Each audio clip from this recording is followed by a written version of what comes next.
Am I live? Too loud. Well, mama, please.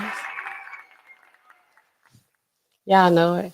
If y'all can hear me, if y'all can see me, can I get a good in the chat from the watchers? Are you there? Ninja Watchers. All right. Okay, looks like we're good. Yoki, what's up? What's up? She says, are you good? Am I good? You let me know if I'm good. All right, y'all.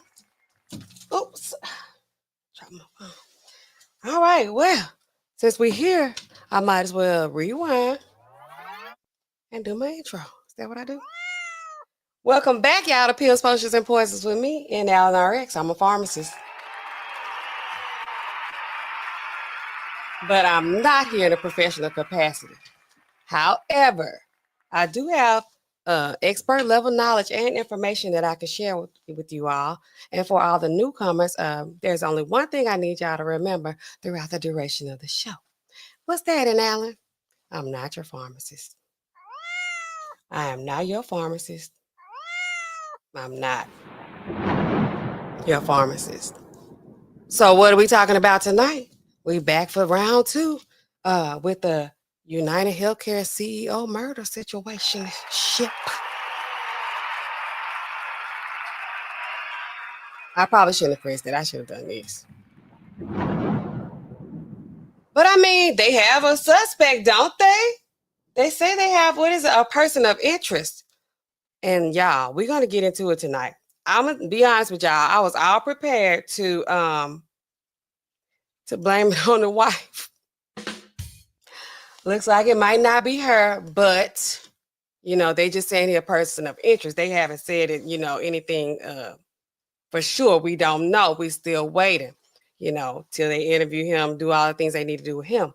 But let's go and get it out here. How many of y'all saw this coming? Didn't y'all think he had left the country already? Like, what the hell was he doing in Pennsylvania? And that is our also our fifth grade lesson for tonight. Where are we? We are in Pennsylvania. Give me 1 second to look that up because I need to look that up. Are you smarter than a fifth grader? No, I have a fifth grader that lives with me right now, and she knows a whole lot of things that I don't know. I used to know a lot of useless information. What is Pennsylvania known as the what state? We never did Pennsylvania before, did we? Y'all tell me. No, I never heard this. The Keystone State? What is that?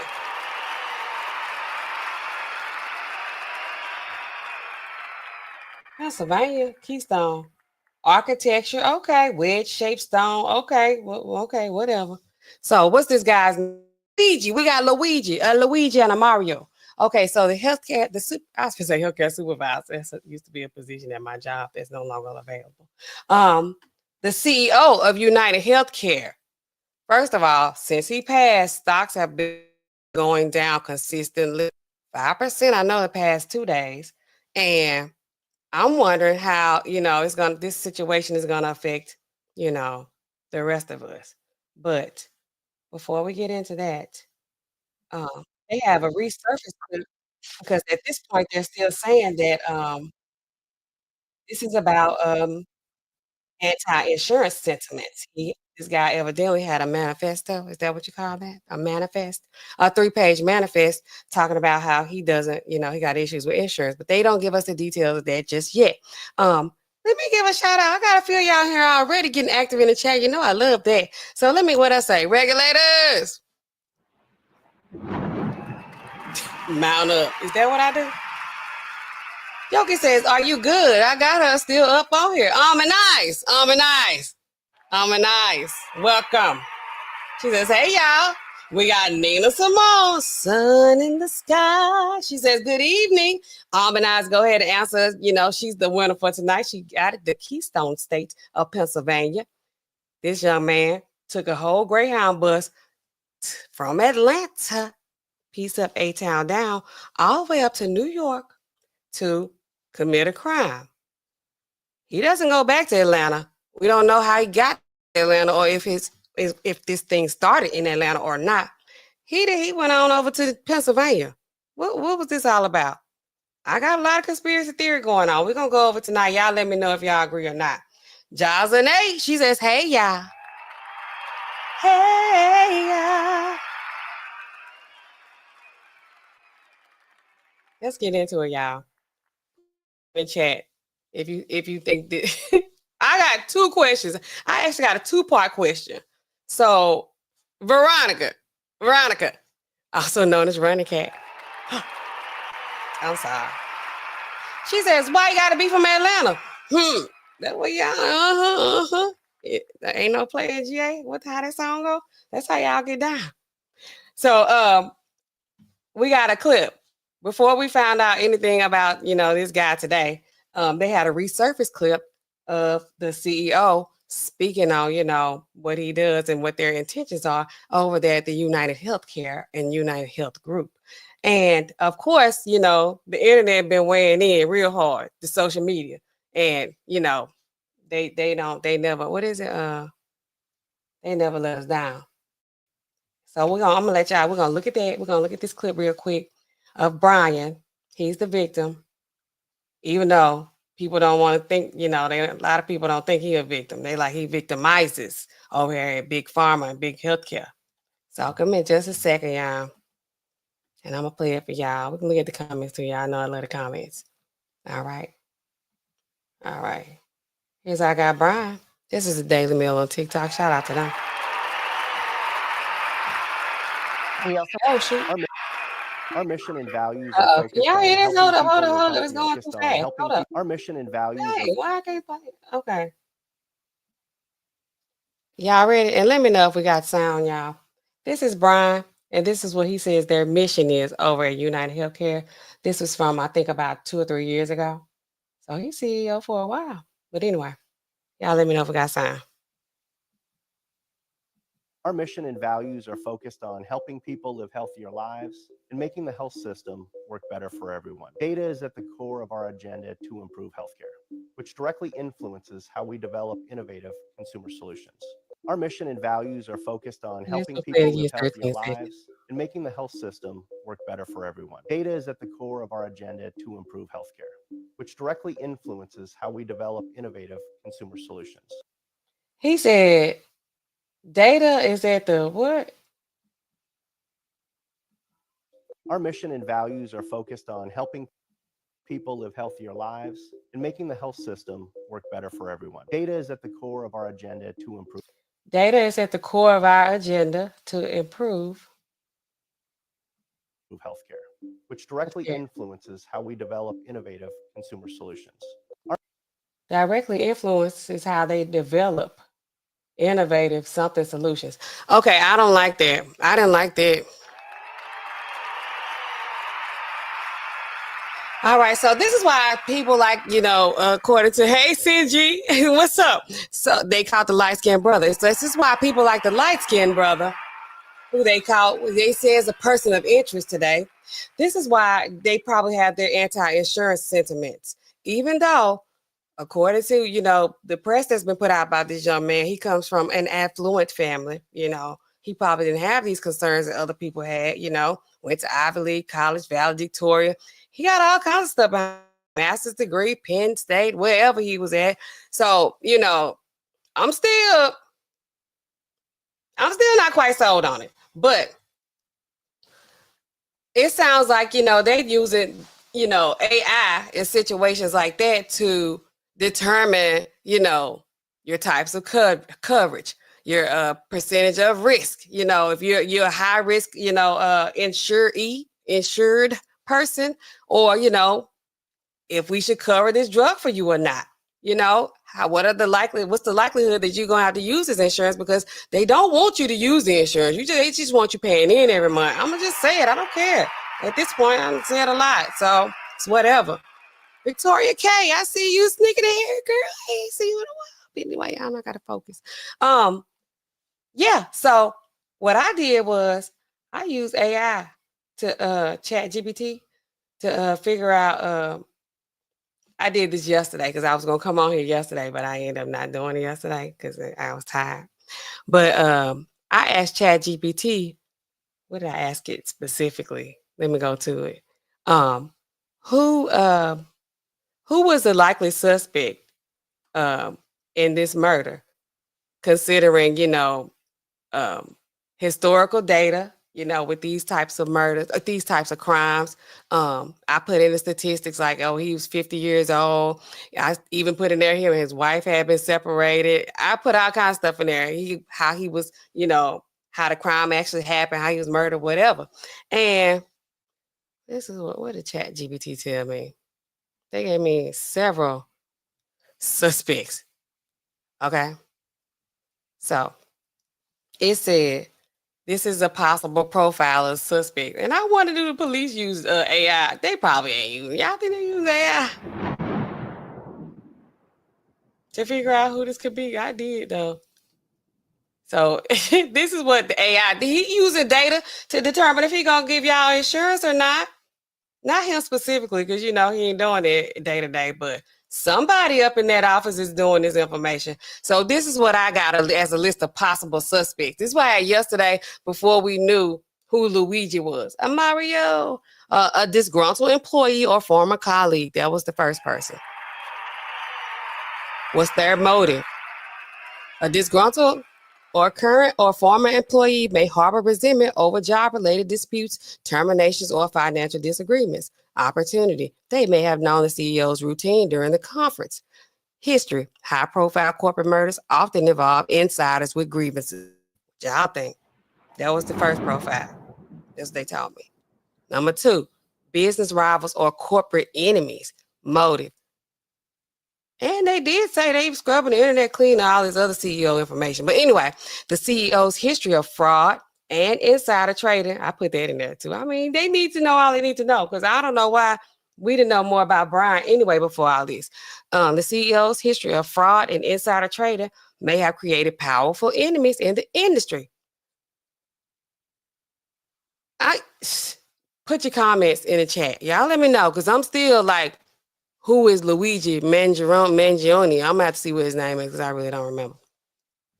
Possibly someone who suffered financial loss due to his actions or feared exposure through ongoing legal or financial investigations. Opportunity. Industry insiders could leverage knowledge of the CEO's schedule from the conference. Okay. Number 3, this is the third one. Well, I think I have 4. Criminal connections from fraud history. Motive. His history of fraud and insider trading could implicate him in dealings with organized crime or shady business partners. If debts or betrayal were involved, this could explain extreme measure. Opportunity. Such an individual often employ professional hitmen who monitor their targets' movements closely. History. Corporate leaders involved in financial crime sometimes face retaliation from those they've wronged. Y'all give me, let me know what y'all think. Personal life complications. This is what I was going to blame it on. This one.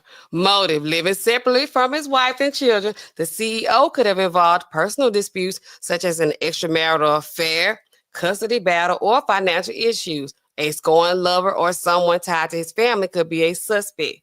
Opportunity. Someone from his personal circle might have been familiar with his habits or whereabouts. I don't know, y'all. Y'all let me know. This is what I came up with yesterday. I still think it's one of these. I still think it's one of these. I don't know which one it is. I'm gonna go count out the wife, because I have these discussions with my research team. Shout out to y'all. And I get different perspectives on this thing, and I'm just thinking, like, I was like the wife, but someone brought to my attention that him and the wife have been living like that for years. Her lifestyle pretty much hadn't changed, up until this point. So they just live in separate lives, they just still stay married for the kids. And I was like, okay. It's like, why would she kill him now? I don't know still. I don't know. But so I'm like, okay, I just put her on the back burner. Even though she made some slick comments when he first died. Okay, she was like, I don't know. Something about some threats or something. I don't know. And then she came back. We had suffered a great loss losing out Brian. He's such a lovable father and wonderful person, blah, blah, blah, blah, blah. So I'm like, why you come back with that statement, after they asked you when it first happened, what, how you felt about it, but you was like, I don't know, I don't know. I don't know, y'all. I don't know. I don't know either. I don't know either. But y'all let me know what y'all think. And if put a 1 in the chat if y'all think that this person of interest is the guy. If y'all think this is him, case closed, put a 1 in the chat. If you think that there's more, well, should I say there's more to the story or that there's someone else? Put a 2 in the chat. If you think he acted alone, he's a lone wolf, he's the one, and this is it, it's over, put a 1 in the chat. If you don't think so, if you still got some questions, put 2 in the chat. I don't know. It just was too easy. Okay, so let's we might as well look at all the other the news outlets and stuff today. We might as well, where they tell us what happened. Hold on just a second. Let me pull it up. I just didn't think, I thought it was crazy, to be honest. That was too easy. He just sitting up in McDonald's. He got the gun on him. He got the backpack on. He couldn't have the backpack. They supposedly found the backpack in the forest. In what do you call this? Central Park with the Monopoly money. I'm not sold. I'm a conspiracy theorist, but I'm not sold. It's just too much like blatant, like in your face Monopoly money. He wrote these words on the bullets. Then they just find him on the day. Also, conveniently, they had the service for Brian Thompson today. He's just sitting in McDonald's. And why does he keep going to McDonald's? He was at McDonald's. He was at Starbucks. Like, what's his deal? Somebody in the chat told me earlier they think it's some kind of sacrifice. I don't think the Illuminati involved with this, but it's something. It's more to this. So let's y'all watch this with me. Y'all know we be Netflixing and chilling.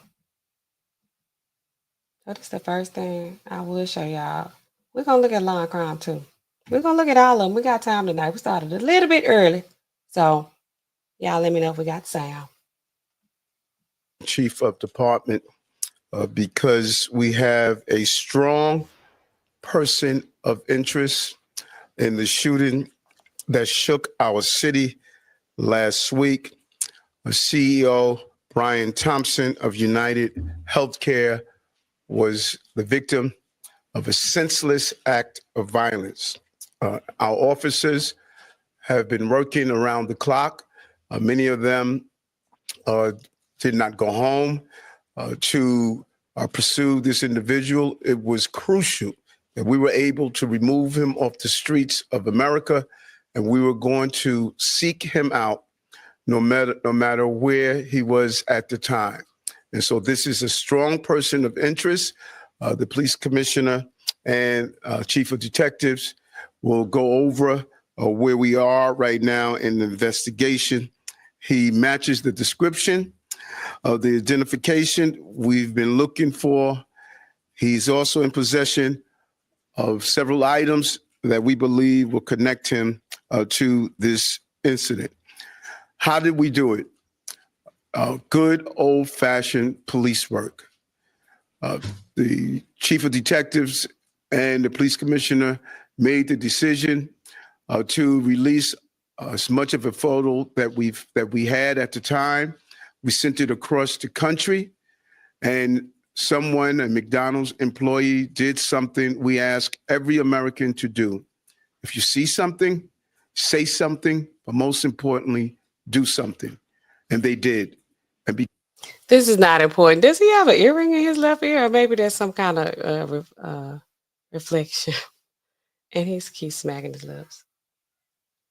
Good old-fashioned police work. Because of that, we believe we have a strong person of interest to deal with this case. I want to now turn it over to the Police Commissioner of the City of New York, Commissioner Tisch.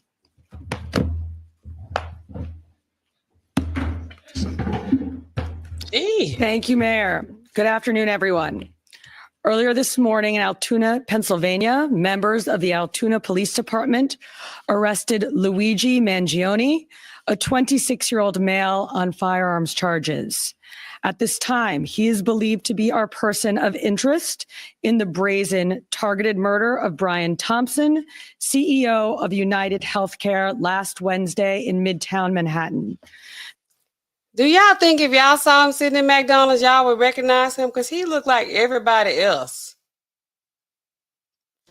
The pictures they put up of him throughout the city, and from his picture that they have now of him like being arrested and everything, I wouldn't be like, oh my God, that's the guy. That's him.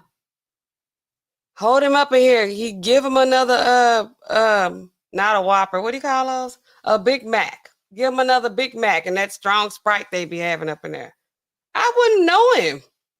I wouldn't. I'm gonna be honest, y'all. I wouldn't have recognized him, and I just would have minded my own business too.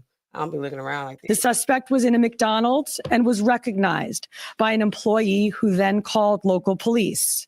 Responding officers questioned the suspect, who was acting suspiciously and was carrying multiple fraudulent IDs as well as a U.S.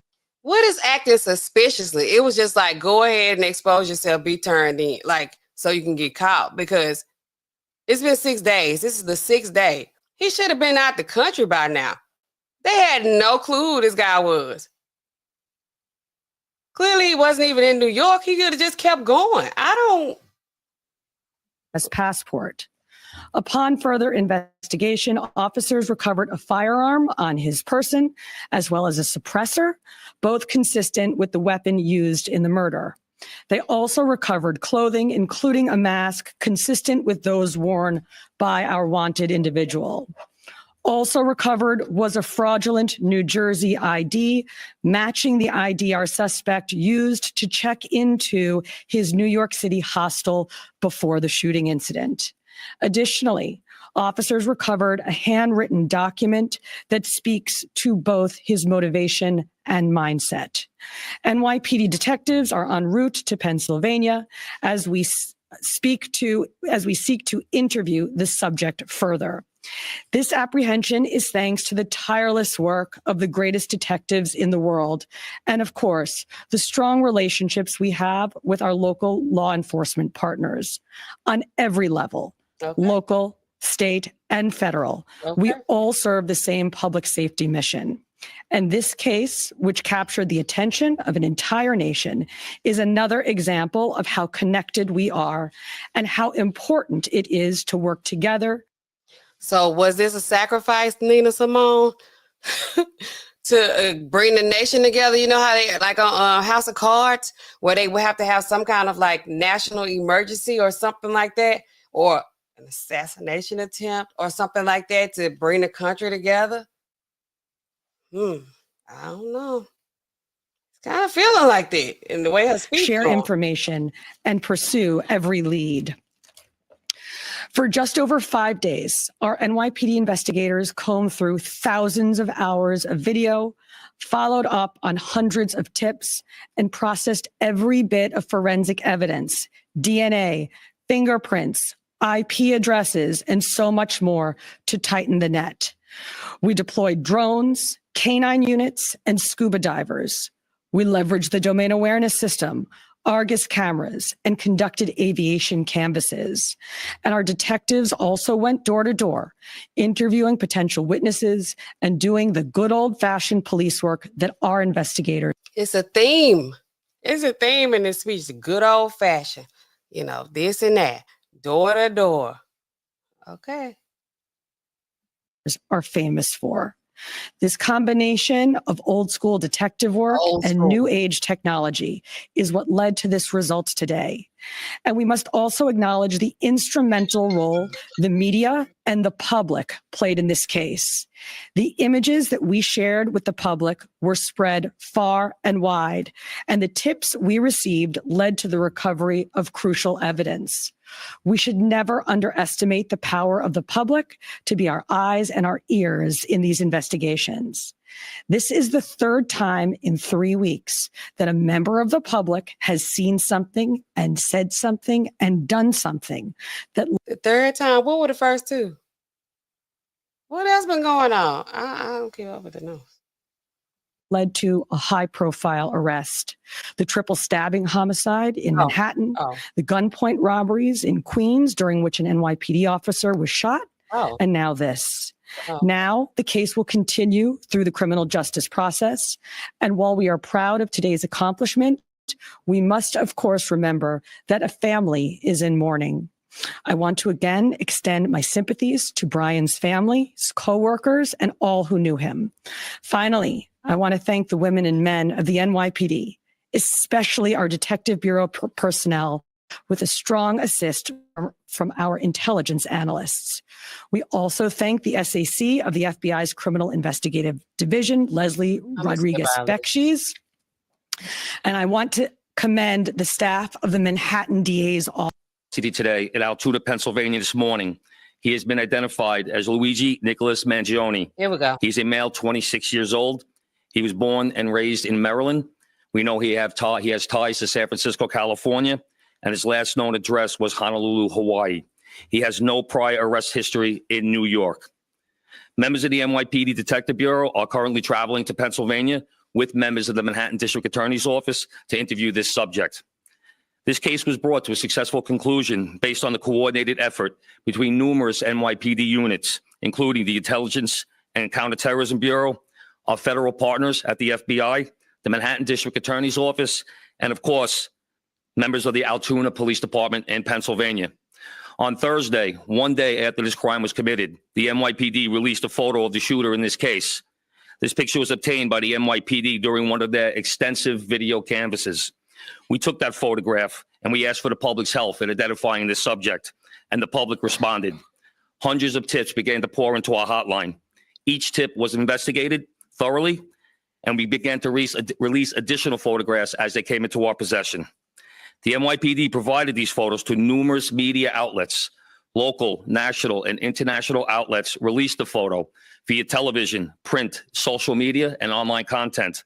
Luckily, a citizen in Pennsylvania recognized our subject and called local law enforcement. Members of the Altoona Police Department responded to the call, and based on their investigation, they notified the NYPD. This investigation is still active and ongoing. Thank you very much. Are they going to get a person the reward money? We're going to take questions on shooting first, and then we'll. Mark? I had a couple of questions about the document that he was found in possession with. Can you go a little bit more in depth about those motivations that you mentioned? Was that CEO specifically named in that document? Was there anything more about him wanting to go after others? Also in that document, was there any indication that explains us how the level of detail that he went into killing him? Like, is there anything? Like I said, that document is currently in the possession of the Altoona Police Department as part of their investigation. But just from briefly speaking with them, we don't think that there's any specific threats to other people mentioned in that document. But it does seem that he has some ill will toward corporate America. Ill will towards corporate America, but he from what I've been hearing, his family is corporate America. They somebody. And I'm wondering too, like, was it just corporate America in general? And was it UnitedHealthcare? Because they like, top 5 on what is it, Forbes, whatever list.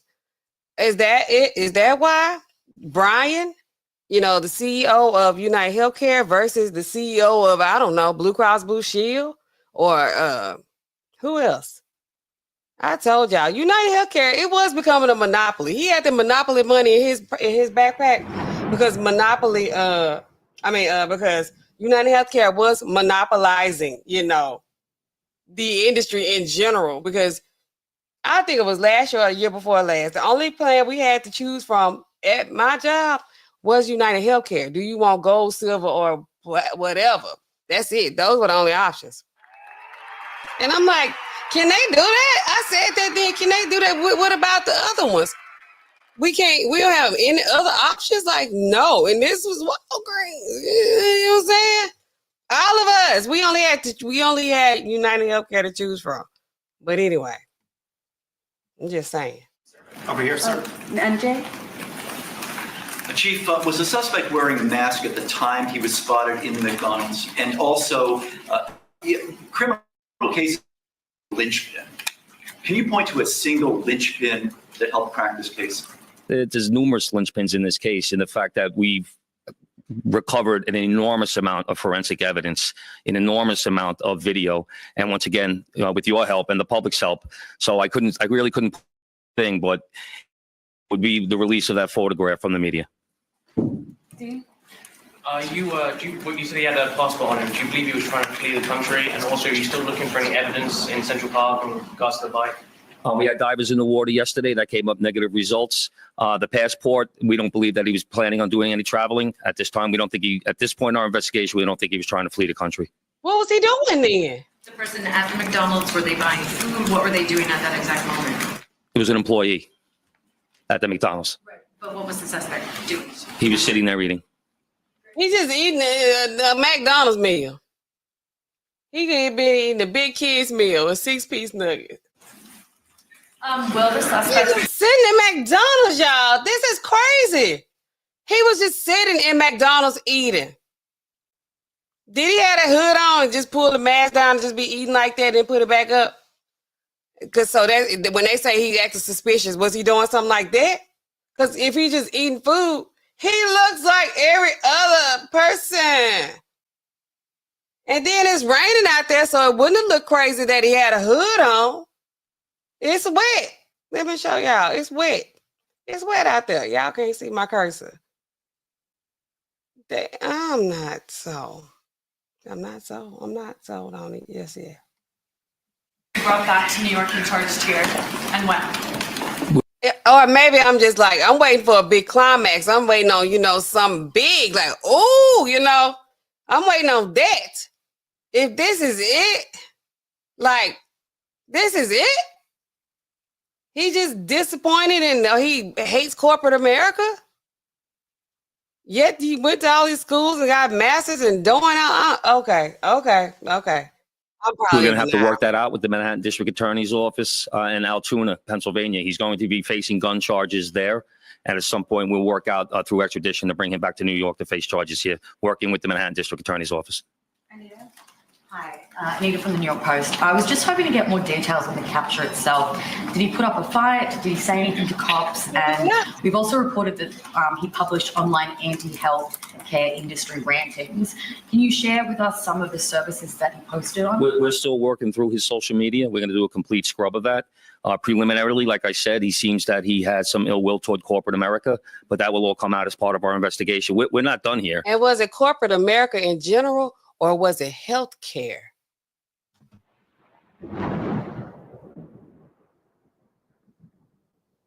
Because he keeps saying corporate America. Everybody else keeps saying health care. Even though health care is corporate America. I'm just saying. We're still going to be putting this together. We're still going to be working very hard to bring this successful conclusion. The capture itself, did he put up a fight? Did he say anything to police? I don't have that information. Oh, sorry. Can you elaborate on how he got there, the path he took from Port Authority and on the George Washington Bridge to Altoona, PA? Same thing. This just happened this morning. We'll be backtracking his steps from New York to Altoona, Pennsylvania.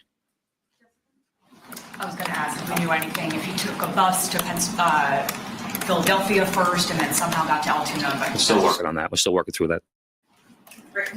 Is there any indication that anybody else was helping him from the inside, as far as tracking the CEO's movements? Once again, we're still working this investigation very hard. It's not at its conclusion yet. That could come out during our investigation, but as of right now, we have no indication that took place. Lisa? Chief, did he have any weapons or anything like that with him when he was arrested? He was in possession of a ghost gun that had the capability of firing a 9mm round and a suppressor. Wow. Can you get into a little bit about the technical aspects of the investigation? You deployed an unprecedented amount of technology. You also activated the Sentry program through Intel. Can you talk about how that is going to play into actually building the case as far as cell phone and all of the other technical aspects of what you've done? In this case, it really came down to technology was the use of drones in Central Park, and really comes down to the video canvas that we did. We used every source of video that we could collect, hundreds and hundreds and hundreds of hours from hundreds of sources, and that helped bring this to where we are right now. The gun is it believed to be the gun used in the shooting? And there was some talk that it was a veterinarian type gun. Is that accurate? No, as of right now, the information we're getting from Altoona is that the gun appears to be a ghost gun, may have been made on a 3D printer. The capability of firing a 9mm round, obviously that will come out during our ballistics testing. Where he get access to a 3D printer where he can make a gun that he can use? How much are those? Oliver? Yeah, Oliver Barnes from the Financial Times. Do you have any indication like how long this handwritten, is it a handwritten manifesto that you found on the suspect? And then also whether or not he put it online at all? Don't know if it's online. As of right now, it's a handwritten 3-page document. Chief, does he have ties to that area, and was he someone who you knew by name before his arrest? We believe he may have attended college in Pennsylvania, but like I said earlier, his ties to Maryland and California and Hawaii. And you knew him by name before today. Was his name on your radar? Excuse me? Was his name on your radar? Was he someone who you had been looking into before his arrest? No, we did not have his name prior to today. Does he have any prior arrests? I know there were none for New York City, but is there any prior arrests anywhere else in the country? We have not come across any arrests in the country. Okay, I'm gonna skip a little bit, y'all. I got ADHD. Evidence that comes from all over the country that is presented to those prosecutors, those ADAs, and they bring those cases. So from that standpoint, it's not overly unique. Certainly the amount of attention to this case is unique, just given the nature of the crime and the nature of what occurred here. And if in fact it was motivated for any reason involving corporate America, as you can imagine, Lester. And I know for a fact these conversations have been going on in major Fortune 500, Fortune 100 companies. What needs to be done now? If people are out there that believe they can solve their problems with corporate America through violence, the same way we saw with people trying to solve their political problems through violence this summer and the 2 attempted assassination attempts on Donald Trump, for a society that raises some pretty troubling questions. Yeah. Did you pick anything up, Tom, in the news conference regarding the possibility or the threat that there could have been other targets? Some might find it curious that he didn't ditch the gun, apparently. The weapon was found with this individual. He seems to be more careful, Lester, just based on folks that I've spoken with in the investigation. And all this will come out at some point. But he seems to have been very careful as far as what evidence he left behind. You know, that bag. All this just seemed, y'all, let me weigh in and let me hear what y'all said in the chat, y'all. Come on, y'all. This is not,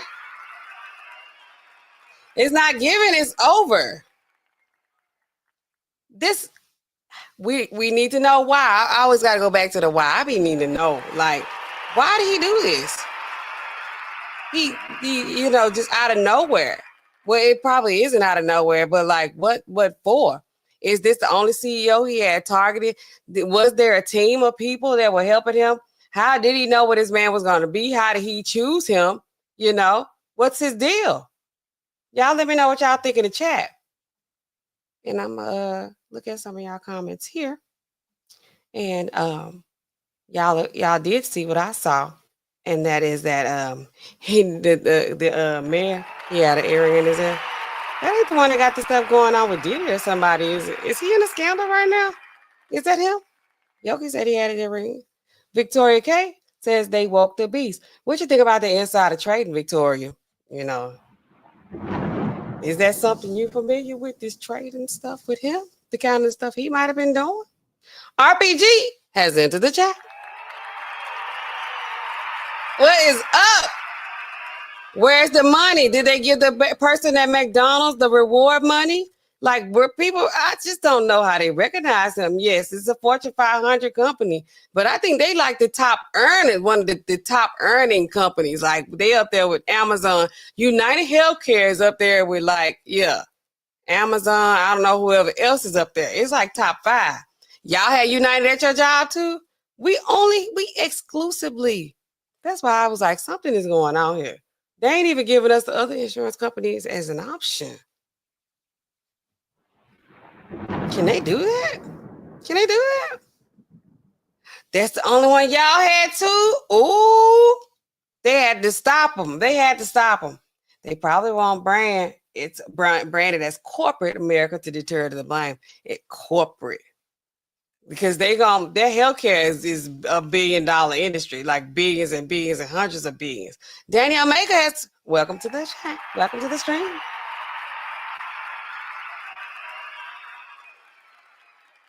Okay, Living Out Loud says, hey, Aunt Allen, he could have gone to his library to get access to a 3D printer. Okay, I'm thinking it's something like, you can't just get. I only saw it I've never seen it in real life. I saw it on Grey's Anatomy. They acting like they making livers and stuff. I don't know. Mocking up, bodies that they can play surgery on. I don't know. Okay. You tried to get with UnitedHealthcare on your last job and was denied. Really? Yeah, I ain't trying to get in your business, probably pre-existing health conditions, anything like that. Oh, you don't get the money till they convicted? Okay. It'd be like, man, I tell you, man, he's the guy y'all were looking for. That ain't what the reward announcement said, whatever it is. So let me tell y'all, this kind of where I was going in the beginning. This is not the answer at this point now. This is from a couple days ago. Because I'm probably, messy. I don't know. I was going to blame it on her. Hold on. Where's she at? Her. I was all ready to say she had something to do with it. That's his wife, Paulette. Oops. Now, what's Sephora doing out here? Hold on, y'all. Her. They hating on me. This is his wife right here. She look older than 50. So this is what she said when when they first told her that something happened to him. She said, oh no, they said that she made sure that when she was doing her comment at her job, talking about herself, she says, I love spending time with my boys and taking them to all their activities.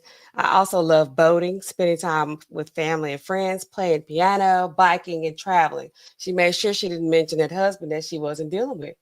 And this is what she said after the first statement. She came back with this. She said, Brian was an incredibly loving, generous, talented man who truly lived life to the fullest and touched so many lives. That's what she said. Most importantly, Brian was an incredibly loving father. To me, to repeat incredibly loving, because I thought I was reading the same thing again. It's like, did we really think this out? Loving father to our 2 sons and will be greatly missed. That was her second comment. This is Brian and the wife and the 2 kids. I wonder if they put this picture on there on purpose because it's like, okay. This is her initial statement when they were like, oh my God, can we get a comment from you, Mrs. Thompson, about, your husband? She said, there have been some threats. Basically, I don't know, lack of coverage, some shit like that. I don't know the details. I just know he said there was some threatening him. I don't know. That's what she said at first. And then somebody probably told her, girl, that ain't a good look. Then she came back with, he's an incredibly loving father in person. Blah, blah, blah. That's crazy. That's crazy. So I was like, oh, she did it. That's what I thought. The second time, yeah. I think the second time, Amanaz, it was a PR firm. Like when she said, this is incredibly loving. Because she was like, I don't know. Some mess about some people threatening him. I don't live with him. I don't know what he does every day. I ain't know what he was doing when we lived together. So Something like that. I don't know. It's like, oh girl, this is not cool. This is not okay. This is going on national news. You can't be saying stuff like that. You can't be saying stuff like that. You got to fix this. Okay.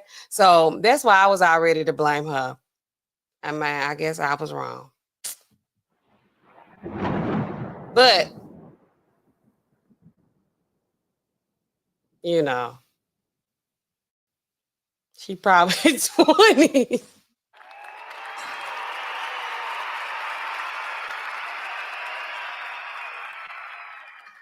Okay. So we went over some possible, what did I say? Possible motives of this person.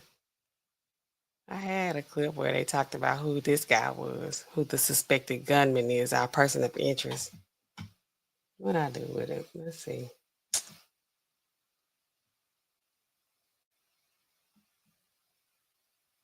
Hold on, y'all. And thank y'all for getting active in the chat, as always.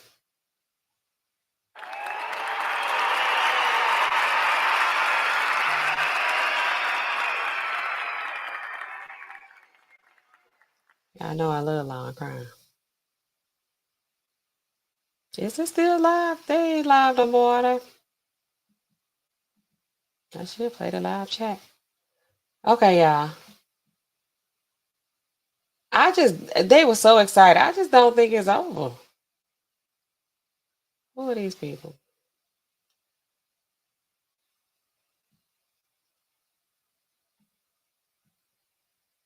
Whoa, where's the sound? Can we hear anything? Did they have no sound? Together. Oh, they had no sound. In some enforcement here in supervisory agents from the FBI and acknowledge NYPD Commissioner Daughtry and the women and men of the NYPD who join us here today. District Attorney Weeks, who you will hear from shortly. And I just concluded a briefing with Mayor Adams and Commissioner Tisch from New York. I want to begin by thanking our fellow Pennsylvania resident who acted as a hero today. He acted with smart fellow Pennsylvanians to demonstrate. I just feel like this is a thing they doing. Like, oh, we trying to bring the country together before we heading into January. And help law enforcement here in Pennsylvania as we continue with our investigation. You'll see photos of the suspect who is here. And you should know that this suspect traveled between Philadelphia and Pittsburgh, making stops in between, obviously here in Altoona. I want to ask all of our fellow Pennsylvanians to help us with any tips that they might have by contacting us at 800-4PA-TIPS. Again, that number is 800-4PA-TIPS. The suspect was just arraigned here in the courthouse, and presumably New York will file charges very, very soon. That process will continue to play out, and justice will be delivered in this case. Is he the one? This case is hinged on attention. Attention in this case, and the killing of Brian Thompson was helpful, no doubt, in allowing us to capture this killer, in alerting that individual at McDonald's this morning, and then having that individual contact police. But some attention in this case, especially online. I need to know the motive. I'm learning out of patience because they just like, oh, well, he's had this anti-insurance, anti-health, anti-corporate 3-letter manifest in his bag. Why was he just sitting there like in McDonald's waiting to be called? Why wasn't he like across the country? Where did he come from when he was in Atlanta? He caught the Greyhound bus in Atlanta. How did he get to Atlanta? What the hell was he doing down there? Because he's from Maryland. He lived in Hawaii. He went to college evidently in Pennsylvania. What was he doing in Atlanta? Y'all better speak up. What was he doing down there? And why did he choose the CEO of UnitedHealthcare to do this? it's still some more backstory. It gotta be. 26 years old, you got that big of an issue with healthcare? Disturbing, as some have looked to celebrate instead of condemning this killer. Brian Thompson was a father to two. He was a husband, and he was a friend to many. And yes, he wasn't really a was husband. the He was a CEO husband. of a health insurance company. In America, we do not kill people in cold blood to resolve policy differences or express a viewpoint. I understand people have real frustration with our healthcare system, and I have worked to address that throughout my career. But I have no tolerance, nor should anyone, for one man using an illegal ghost gun to murder someone because he thinks his opinion matters most. In a civil society, we are all less safe when ideologues engage in vigilante justice. In some dark corners, this killer is being hailed as a hero. Hear me on this. He is no hero. The real hero in this story is the person who called 911 at McDonald's this morning. The real heroes every day in our society are the women and men who put on uniforms like these and go out in our communities to keep us safe. This killer was not a hero. He should not be hailed.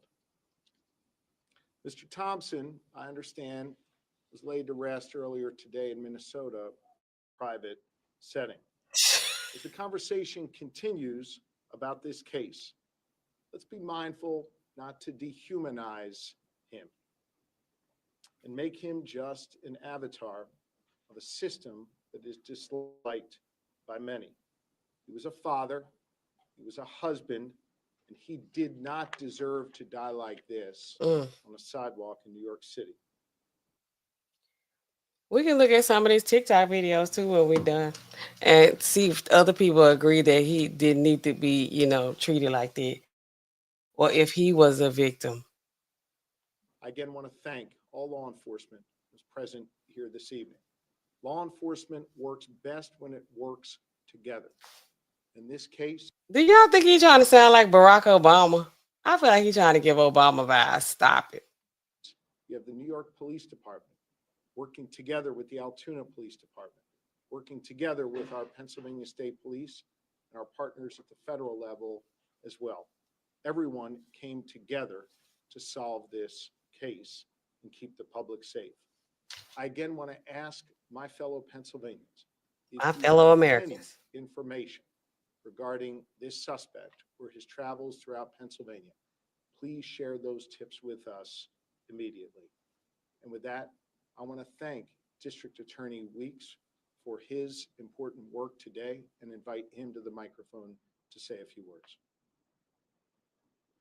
Thank you, Governor Shapiro. Good evening, everyone.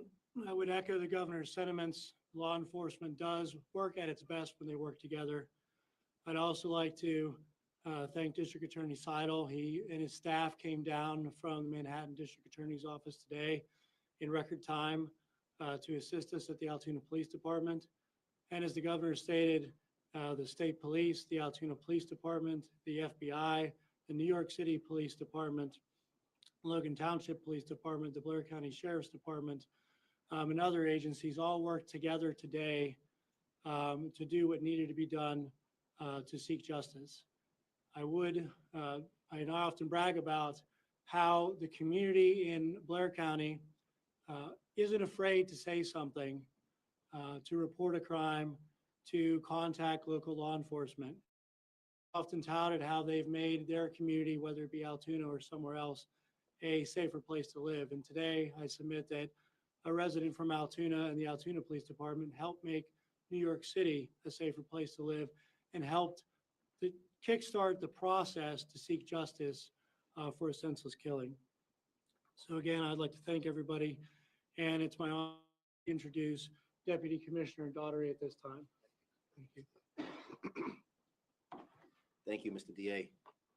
On behalf of the New York City Mayor Eric Adams, my boss, Police Commissioner Jessica Tisch, wants to extend once again their appreciation to the Altoona Police Department, to your leadership team, federals, state, local authorities, and especially to the customer.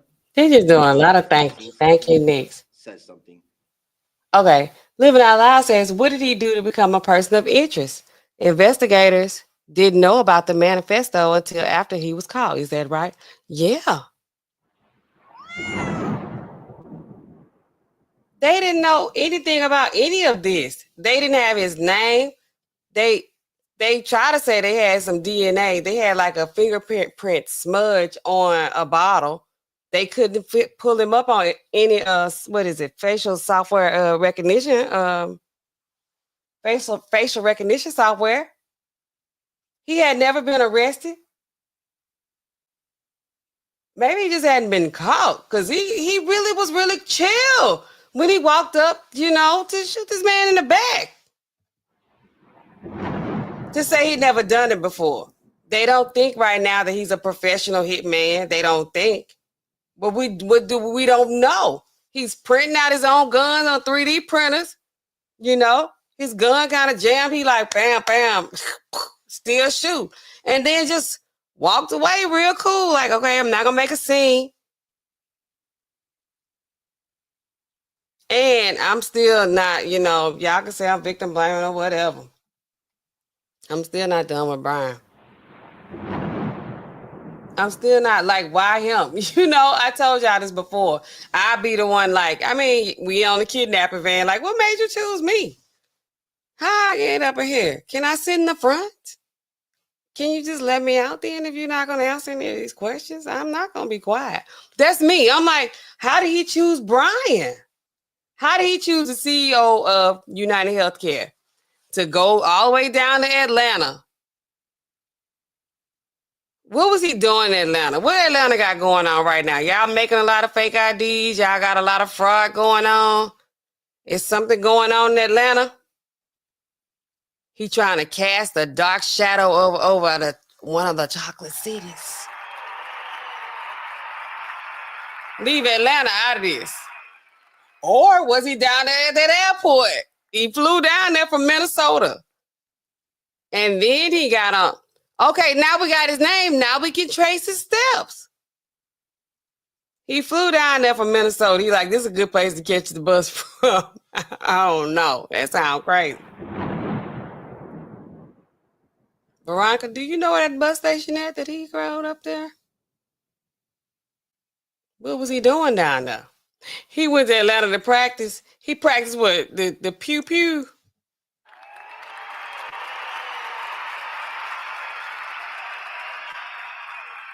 Do you think he did some more crimes down there? He was like, Young Thug just got out, a couple weeks ago. I'm going to go on down here and see what they talking about.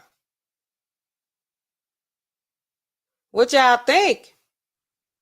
I don't have enough answers yet. And like I said, Brian, according to his wife, his estranged wife, he was getting threats. The company provided him with security. Why was he just cruising along, just like, oh, I'm just walking across the street? Because you could say, like, did he stay at this other hotel and not the host hotel for security reasons? Is that why he did that? Well, why didn't he have security with him? And I don't know how many of y'all been to these conferences. I've been to conferences, a few. But even though I told y'all I don't have to travel for work, and if I told y'all I was traveling for work, it really probably is a lie. These CEOs, they don't show up to the last day at the end of the day almost. If you got all these little classes and these little meetings and, they going over this and they, we're getting ready for moving to start the next quarter and this is going to be our best year yet. They ain't there for that until, it's like, okay, well, this is the strategy. They going over this new game plan. We got this whole new, what we doing this year. This is the thing for this year. Connect and protect, all this stuff. They going over there generating ideas. You know, who's the first follower? You watching all these PowerPoints about nothing from people who never even worked the job you working. They don't be knowing, but they, you know, you got to play along. You got to buy in as well. So you got to buy in. Are you buying in? Then they start saying, well, you know, we want volunteers. And then, but they tell you volunteers like, oh, you being voluntold. Okay, I'm being voluntold. Okay, whatever. So why was he heading to the conference, which I'm sure didn't start till 9? He was up at 6:45, walking back across the street. I said back across the street because maybe he did have a room at the host hotel, and maybe he met somebody at the other hotel. And that's why he didn't have his security with him, because he was doing something he didn't want security to know about him doing. All right, guys, y'all take the night off. I watch too much TV.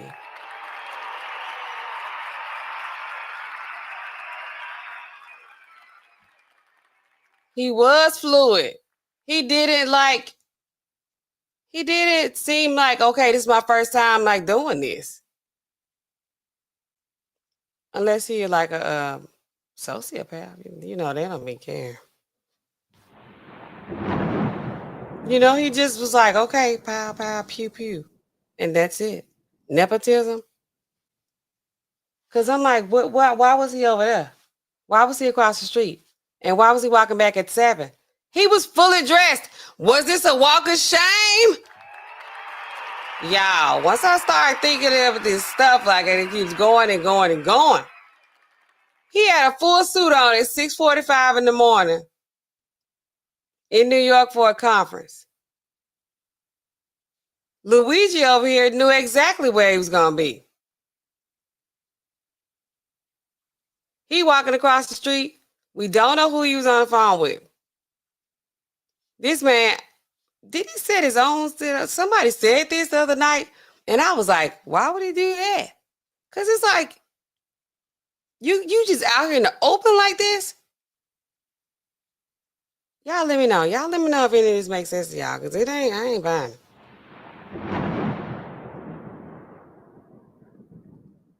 That's what I'm saying. He didn't change from yesterday. It's a walk of shame. The clothes he had on last night when he went in, wherever he went in, he had to go and throw them back on to go back to his room so he can shower and get ready for the day for real. We need to know about the conference. Had it started yet? Had they had any of these sessions they be having, all these sessions you got to sit through? Before I hear any more about Luigi, the person of interest, which how in the world did they find him?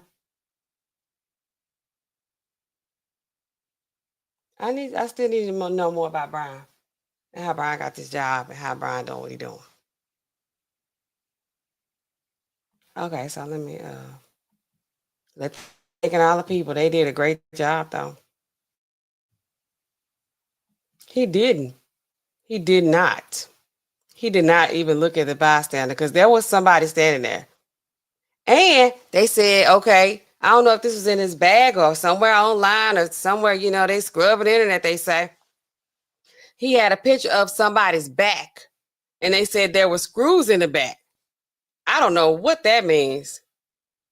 Was he using it for target practice? They don't know yet if it was Brian's back or if it was whoever he's probably hating the healthcare system for. But he come for money. That's kind of what they kind of saying.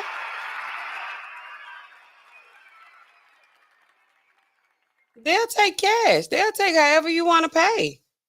Somebody already got the screws in their back. Oh, yeah, this ain't over. This is not over.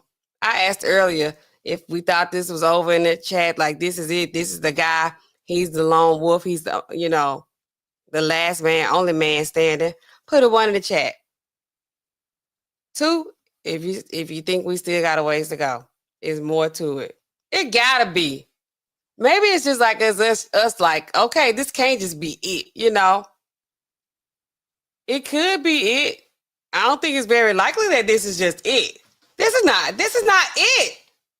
We need to know, we got to know why. We need to know who, what, when, where. We know a lot of that. We know how the murder was.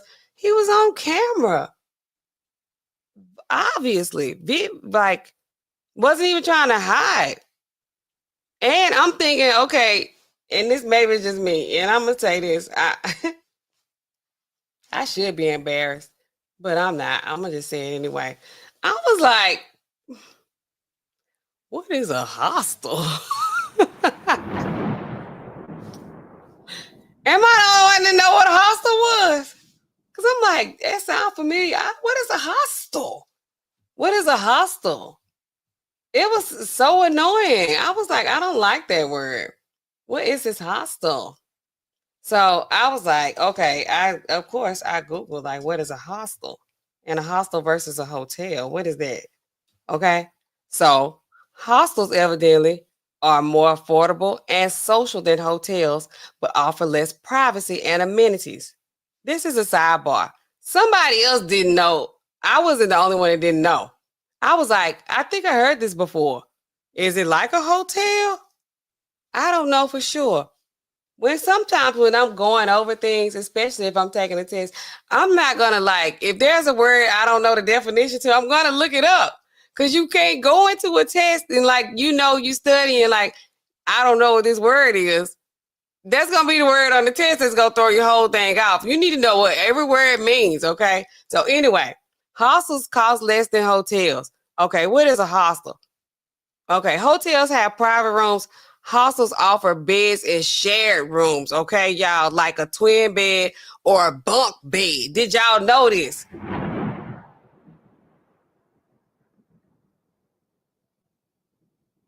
People who like travel alone but want to be in social type situations, they might stay at a hostel. Or I guess if a city booked up of rooms or whatever, you might want to stay at a hostel.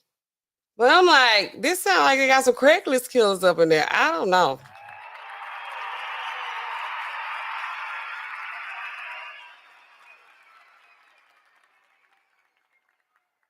Okay. Hostels have a more informal atmosphere than hotels. It's like, yeah, you literally like in a room with other people, okay, that you don't know, travelers. Okay, no privacy. In a hostel, you probably sharing the kitchen. You could be sharing, the restrooms and all that stuff with these people. This guy was in a 4-person room. I want to hear from the other 2 roommates. Can we hear from them? There were 3 people with this guy and 2 other people staying in the hostel with him. Where are they? Also, it also sounds like an hourly rate hotel to me too. And I could just be so him flirting with her hotel clerk is like that's what they do up in there. They be flirting up in there, This is what they staying in. I don't know, y'all. But I want to be like again, put a 1 in the chat if you knew what a hostel was. I'm gonna say put a 1 in the chat. You ever stayed in a hostel? I don't like a hostel. I don't like how that sounds. It just sounds dangerous to me. Oh, okay. Thank you. Before that though, because I'm like hostel. They got them down here. I didn't even know it. Don't stay there. I wouldn't stay in there either. You don't know these people. It's like somebody could just take you and do whatever they want with you. And they like, well, we was sharing a room at a hostel. Or you could be in there with somebody like this guy who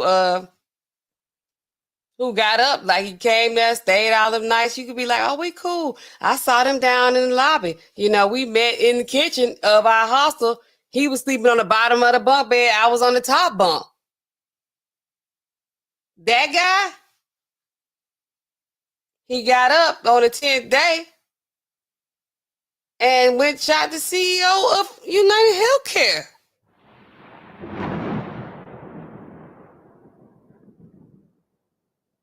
And he was just sleeping on the bottom bunk of the bed that you were on the top of. They can get you anywhere, but this hostel stuff just sounds. I feel like everybody in on it. The hostel desk clerk, the 2 roommates from the hostel. We don't even know. It could be 3 people that look just like this same dude. Who even knows? Employee that called 911 and reported this individual inside of their restaurant. And I'm not here to solve the crime or anything. I am here to speculate a little bit. And we are talking about the healthcare system, okay? The stocks have dropped. You know, this man is gone. They got to find somebody to replace him. It's going to be like, oh, we got to make this money up, even though they all made billions and billions of dollars during COVID. But I ain't going to get into that. The men and women behind me, the detectives. Some of these detectives. What else?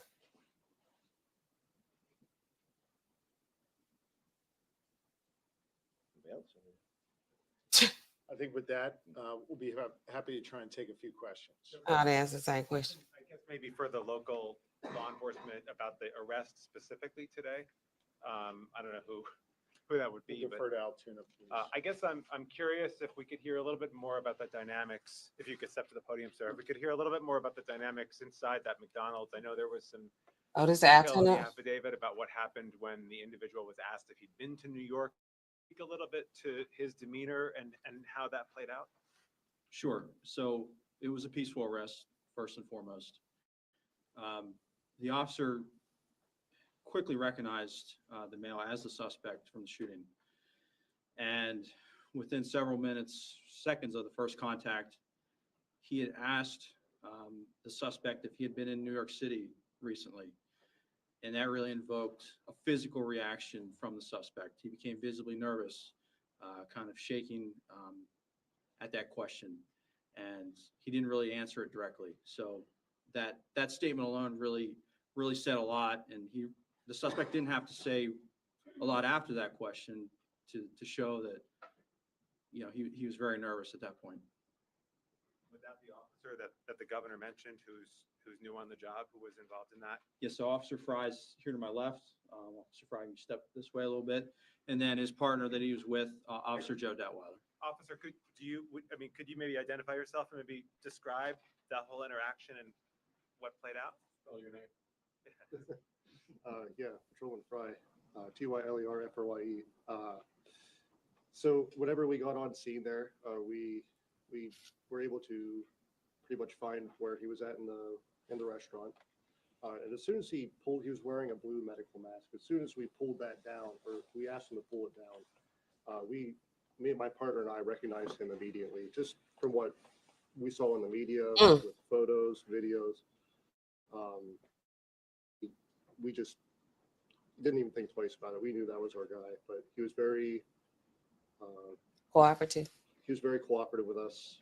Didn't really give us too many issues. Once we found out his identity, we took it from there. So he was just waiting to get caught. 6 months on the job as a law enforcement officer to be part Oh, of wow. to make this arrest. I can't say I was expecting it by any means, but it feels good to get a guy like that off the street, especially starting my career this way. It feels great. So upon his arrest, has he made any statements since his arrest? Has he asked for a lawyer yet? To my knowledge, he hasn't made any statements. How long was he staying in Altoona and where was he staying? And then was the gun on himself or was it in like a car somewhere? We are still investigating how long he's been in Altoona. There's still a lot of follow-up to do in this case. Again, the men and women behind me are assisting with that. So we're still looking into it. I'm going to ask Lieutenant Colonel Bivens of the Pennsylvania State Police to address the question you just raised. So there are a lot of things that need to be followed up yet in this investigation. Certainly, there were a number of items that were found on his person, in his backpack, that have been inventoried. And we've begun to do an analysis of some of those. There were written documents. There are electronic devices that are in the process of being downloaded. Search warrants are obtained. And so over the next hours and days, those efforts will continue. And we're going to take a closer look at all of the information that we can glean from that regarding his activities up until during the time of the homicide, his flight from New York. And we know that he has been in Pennsylvania, excuse me, for several days. That investigation will also focus on trying to retrace his steps We've already identified businesses, for example, that he frequented in this area and activities that he engaged in. That led us to more evidence. And so all of that is becoming kind of a mountain of evidence that has to be analyzed and looked at. I'm confident we'll have a much better idea of his activities over the past number of days in New York and in Pennsylvania. Additionally, we're also trying to determine that we don't have another actor or an accomplice out there. And so this This is information not will it. be used to help us prove or disprove whether that exists and whether there were any other intended targets. So a lot of questions that are out there that are unanswered yet, but we have a lot of information that we can examine that hopefully will give us some of those pieces of data that we need. You asked, or someone asked about the interview. He was initially cooperative. He is not now. And so he has been arraigned and transported and will be securely housed pending the filing of additional. Okay, this is a side note. Following his graduation, he graduated from University of Pennsylvania in 2020. He studied computer science, earned a bachelor's and a master's degree in engineering from the Ivy League institution. Following his graduation, Mangione worked as a data engineer at online car marketplace TrueCar Inc. What is that? Beginning in November of 2020, according to a LinkedIn account that appears to belong to him. A representative for TrueCar said that Mangione stopped working for TrueCar in 2023. Do we think that is this the like a disgruntled? They didn't say he started working for UnitedHealthcare, but he's kind of giving disgruntled employee. They saying anti-insurance sentiments, but ain't nothing anti-insurance, or we don't have any reason why he was anti-insurance because he was working at some online car place with what kind of degree? They got all these jobs out here. IBM, Raytheon. Who else? Online car marketplace. And had a computer science degree, a bachelor's and a master's. And you working at an online car place? It's something else going on. It's something else going on. This is crazy.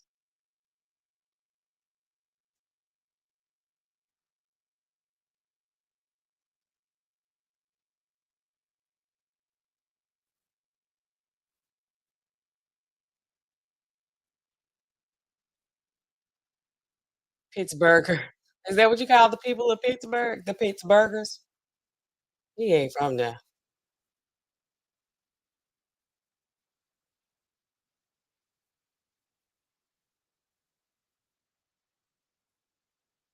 And is UnitedHealthcare involved?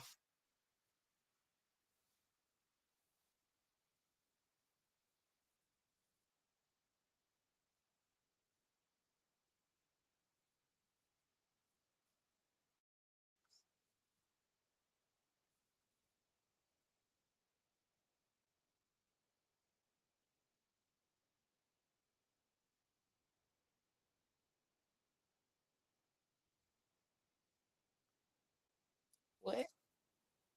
Oh, shoot. Sorry, y'all. Good transportation there.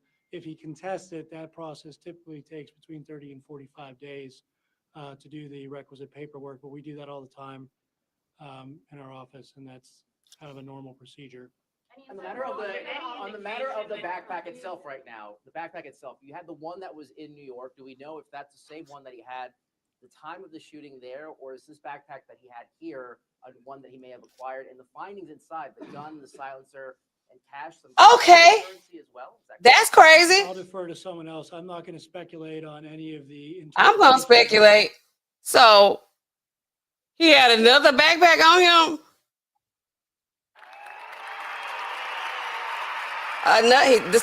So the backpack that they found in the park, was that really his backpack?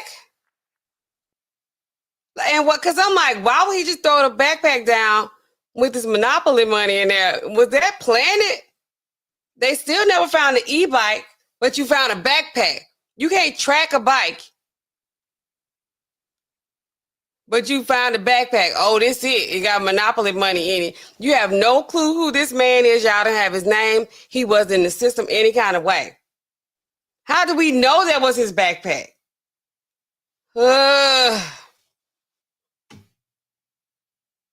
Whose idea was to be like, yeah, so we're going to put monopoly money in it to represent how the insurance companies, UnitedHealthcare, is monopolizing the system. You know? How do we even know? I'm just asking questions. I'm just, don't bother me, big brother. I'm going to rely Y'all on the keep going with officers your doing the plan. investigation to complete that and reach their conclusions. Can we say sir, that at this point, he is a suspect in the hit on the United CEO? Can we call him a suspect at this point? Obviously, he was arrested on other. Yes, as we confirmed at his preliminary arraignment, with the permission of District Attorney Seidel, we expect charges to be filed forthwith. And obviously, in this crime. I'm not going to speculate on that timing, but tonight or tomorrow or sometime. Is he the district attorney?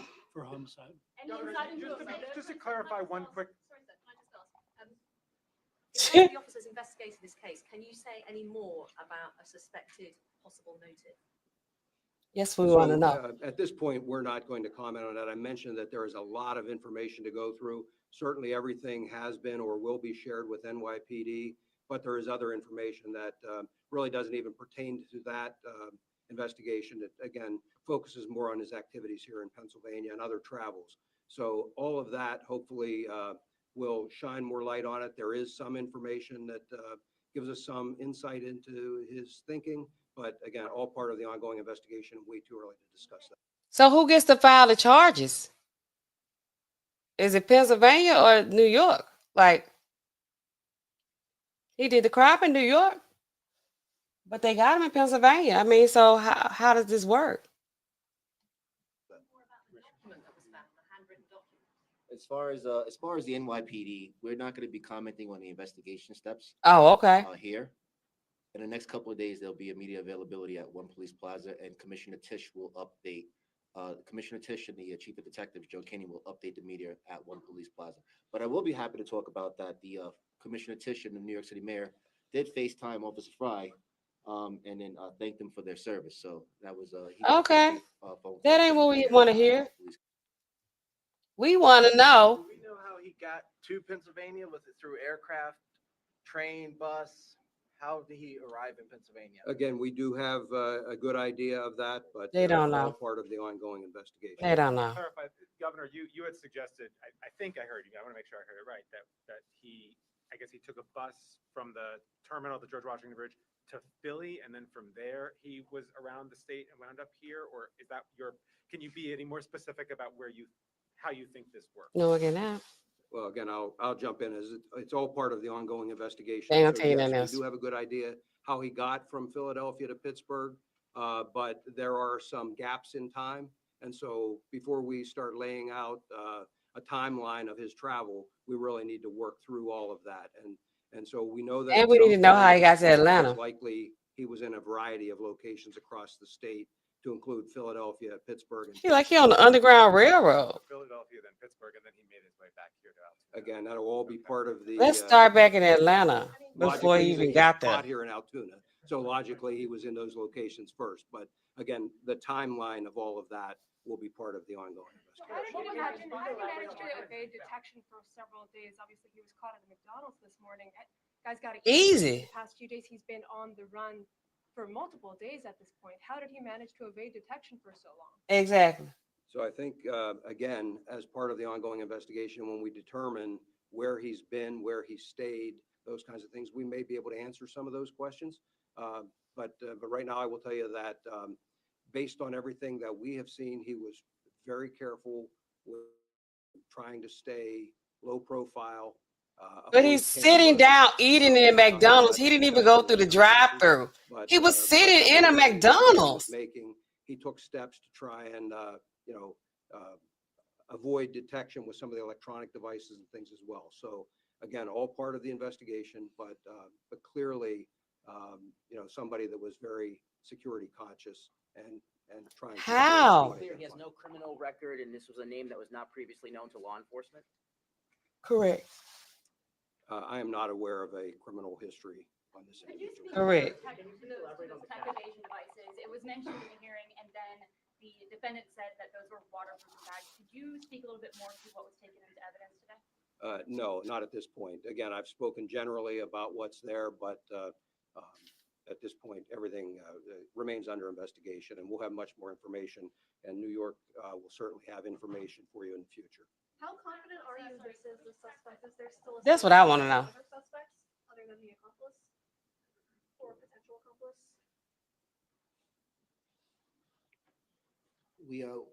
We're still going to canvass. We're still going to investigate.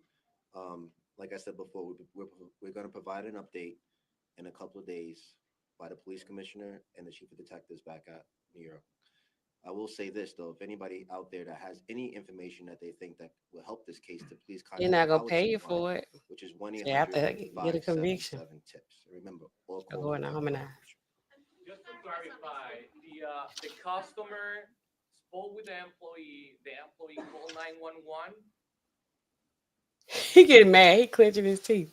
That is my understanding, yes, sir. Was it a customer that recognized the suspect first, told an employee, and the employee rang police? Is that correct?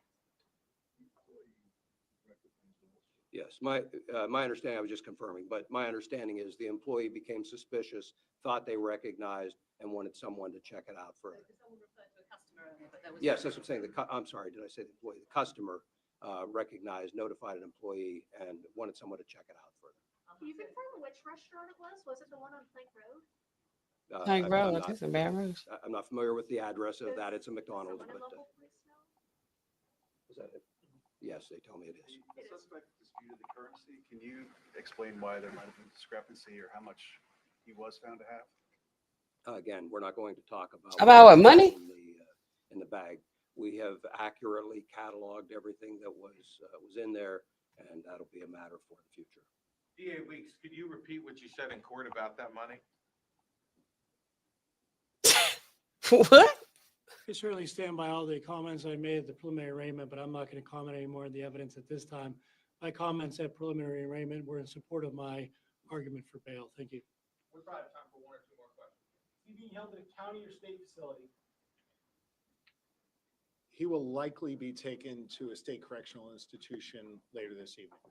Is he gonna be isolated? Pennsylvania law enforcement, over the past few months, you've had an attempted assassination of a former president, now president-elect. Oh. Now you've had this. What do you think about that? Violence can never be used to address political differences, or to address a substantive difference, or to try and prove some ideal point. That is not what we do in a civilized society. That was true in Butler. It was true in New York City. And it's true anywhere. When they be Not dressed in downtown. this country. The person, the suspect here, who shot at that CEO and killed that CEO is a coward, not a hero. To make sure that in this country, we get back to having a civil discourse about our differences. And that is an Y'all don't think he kind of got demeanor like Barack Obama? important lesson coming out of Pennsylvania. And it is one that I think the rest needs to hear as well. On a law enforcement side, I will tell you that I am incredibly proud of the Pennsylvania State Police. I like and him. the local police in Butler and here in Altoona, who responded in a way that kept others safe and saved other lives. That was true at the fairgrounds in Butler, and it was true here today in Altoona. Had that local Pennsylvanian not spoken up, wonderful police officer who's been on this job for 6 months, not acted calmly, and God knows what happened. So I think the lessons coming out of Pennsylvania are that violence is not a way to answer questions and address problems, and that we have the gift of law enforcement here in this Commonwealth who care deeply about the safety and well-being of our fellow Pennsylvanians and our fellow Americans. And I commend them for that. Thank you all. All right. What y'all think?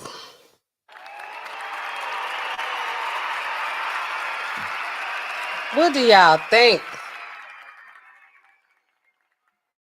Do we think that we know it was targeted? Do you think that he was gonna go on to like, I'm gonna get every CEO of every insurance company? I'm gonna get them all. Did this seem personal? Do y'all think that this is gonna affect or make any changes in how the insurance companies are their practices?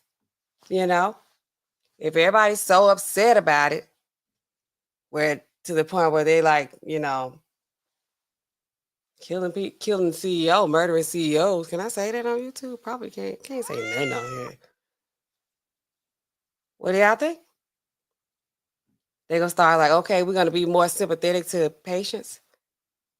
Now, I do have an issue with if they're using AI. They ain't say AI, they said data. So I guess they using all these reports they keep running. Lord knows they run plenty of reports and then, well, this is what we're gonna do. Like, this is what's gonna work in theory. Y'all not out here. Y'all not down here. Y'all up in the sky in your head, like, okay, well, if they do this in the pharmacy and this could do whatever with workflow, it's like that ain't gonna work like that. That's not practical. Okay. You don't know that because you're not here. You never worked in the pharmacy. You never been a pharmacist. You know, that's not how this works. They don't be knowing. But do y'all think, I mean, I don't like how, you know, and a lot of people of a certain age, they are like this. I had a whole deal the other day when I did the first stream about this, where I was like, representative.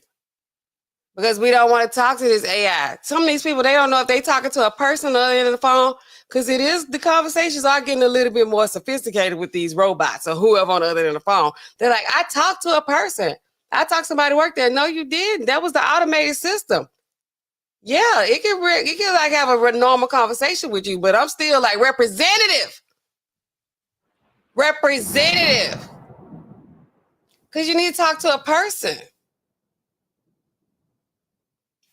And, you know, I guess these automated systems, computers, AI, whoever, robot on the other end of the phone, you know, they are way more sophisticated than they used to be, so they can adjust. But if it's like, okay, if a person is getting a prescription for an opioid, they're getting a Schedule II drug, it's a new prescription, it's for more than a 7-day supply, deny. The computer don't know, like, well, they technically not naive to this drug. They technically not a first-time user. They technically can get over a 7-day supply. They need the full 30. It can't think it through. And sometimes you do need a person there. And it's like, oh, the people too sympathetic. They're going to be, you know, cashing out, giving everybody money on their policy. They're going to be covering all the drugs. They're going to be feeling sorry for these people. How we going to make money? So we got to be like, well, the data shows. Sometimes you got to have a person in a position, seriously. And these people, they want to speak to people. It's like, oh my God. Y'all had me going through all those prompts. Like, yeah, I ain't have you doing that. They had you doing that. So, yeah, I think people are going to start getting desperate like this. When John Q came out? What year was that? We would never know the truth. I don't think we are either. Yeah.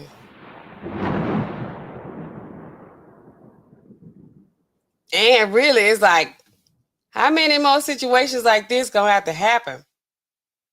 It ain't never change. It's all about the money, though. I mean, and people like, well, you know, it's about making money. It's about making money. It's about making money.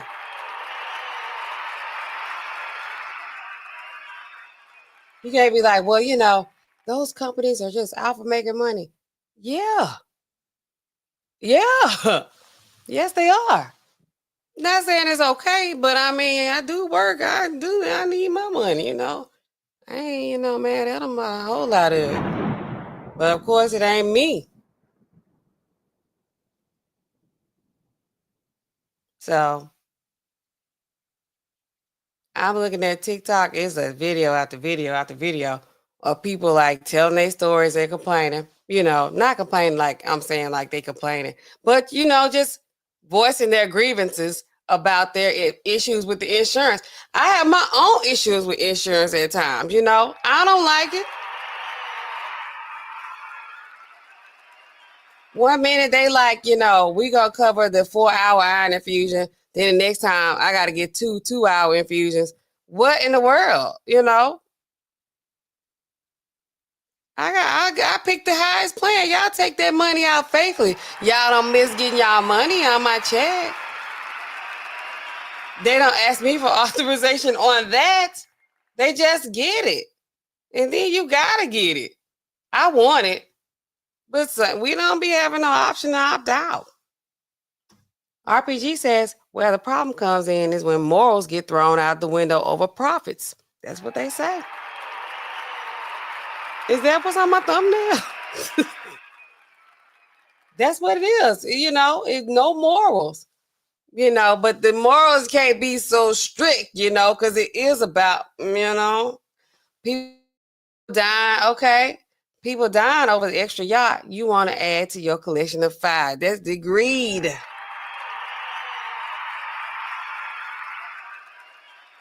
The greed. That's why I be like, these people, they don't know. He don't even know he don't know what a prior authorization is. And there's no, shade at Brian. He doesn't know what that is. He started from the bottom, now we're here. How did he get all the way up there? But it'd be a lot of people in positions. I'm gonna just say this, and people from my job, they be looking at this. And somebody tried to tell me one time, I'm saying what I want to say on the internet. It's my channel. And some of these pharmacies, they be trying to have people to supervise the pharmacists who are not pharmacists. It's crazy. They can't tell me what to do. They can't tell me. They can't do my job. It just can't. I can understand your job, your side of it, because I can manage. You don't need this special, degree and stuff like that and license to manage. You don't need a pharmacy degree to be a manager. You know what I'm saying? You need a pharmacy degree to be a pharmacist. You do. So you don't know about these drugs. You come here talking to me about something else. That's cool. But don't tell me what to do with these drugs, okay? I'm going to tell you what to do with the drugs. Whatever. So y'all, I'm gonna open up the panel. I always do it just for fun. Y'all don't have to come up. Y'all can, and we can talk about other things because we've been out here for a little time. I think I just open up the panel for outside questions, corrections, suggestions, complaints. I be saying, is there one? Thank you, RPG. Y'all let me know your thoughts on this whole situation here. And any questions y'all might have of me. I can answer some insurance questions, a few. We go into the new year. I don't want to hear it. When y'all come to that pharmacy, I don't want to hear it. I don't understand why my medicine's so high. You don't know your plan started over? You don't know you got a deductible? You don't know that? You don't know that? Then, well, I want to put it on my discount card. Don't do that. Don't. It's beginning of the year. You're never going to meet your deductible if you try to put all your drugs on a discount card. It's going to be more expensive at the beginning of the year on your drugs. I'm telling you this right now. Everybody watch the stream. I'm telling you right now, don't go up in the pharmacy talking about, why is this so high? It's 2025. Your plan started over, buddy, okay? It started over. What am I looking for? I was acting like I was gonna just do it without having to like think about it. I had to think twice. I did. Okay, so yeah, don't go in there. Any more questions about the beginning of the year? Y'all going to the new year. We got a couple weeks. We closing it out. Y'all better go and feel everything y'all want to feel on your insurance at the end of the year while you still can. While your deductible low. It's the end of the year. We going into January. Your deductible gonna start over. I know y'all picked those high deductible plans. Come and talk to me. I really wanna meet you. Can I talk to you? Y'all gonna be going up there with those y'all pick them high deductible plans. Y'all ain't pick a low copay plan. I always pick a low copay. Cause that's like I'm like, I don't know what's gonna happen. Go on get that money out of my check before I see it. And then if I gotta pay $20, okay, I can pay that, you know. Just sit down here. Just down here, y'all. I really wanna meet you. Can I talk to you? So y'all, any other questions, corrections, suggestions, complaints? I got a complaint the other day. I wasn't even at work. It wasn't on me, but you know, I be telling them, don't put me in a bad spot. I hate when they do that at work. It's like, can y'all stop with the attitudes? They're getting worse. Attitudes, so it's getting real negative in here. And I need y'all to do better because y'all don't have to talk to these people. And I'm tired of apologizing to these people for y'all because they're going to piss me off in a minute. Y'all know what I mean? Y'all know what I'm saying? Y'all, if you ever been in any kind of leadership position, it's like, can y'all stop acting like that with these people? When you see them pull up, say something to them. Tell them you're going to be right with them. Let them know you see them. Just, y'all know what I'm talking about. Y'all know what I mean when I say that. Let's just not do that. So what else did I have?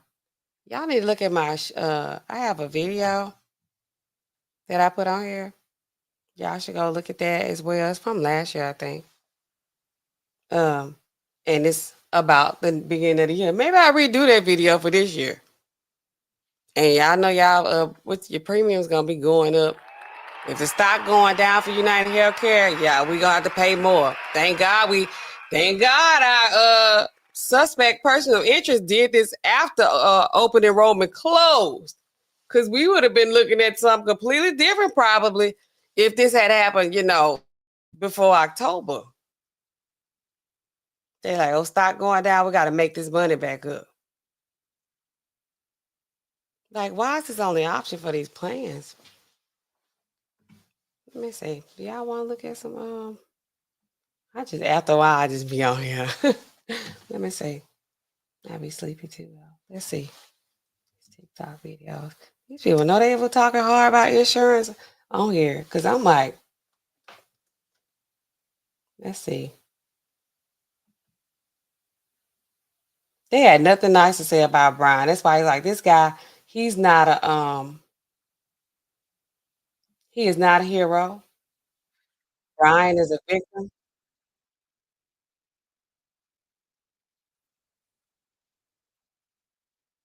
Hold on.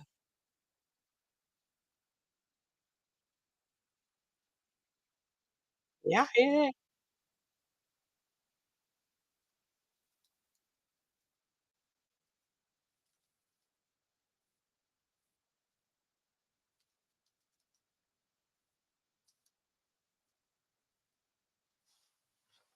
Okay, let's see. Oh, here he is. Hold on, y'all. Let me see. Let me share this. Hold on, y'all. Y'all still here? Stay logged on, even if you walk away.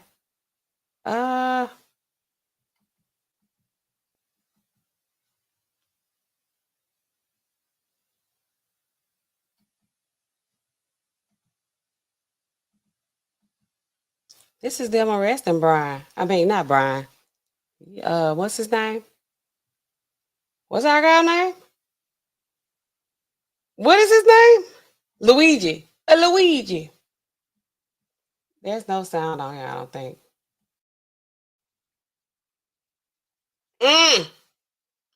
That's him.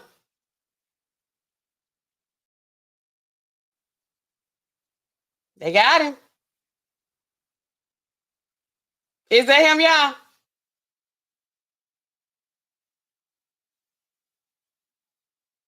Look like him. It's CKB. He says, hey now, hey. Luigi. He think he did it. I think he did it. I don't know why he did it. I don't think he's working alone. That's what I think. And if he didn't do it, like, what is he doing? Trying to get 10 minutes of fame, 15 minutes of fame? Why would you be like, they said he ain't saying nothing. So I don't know.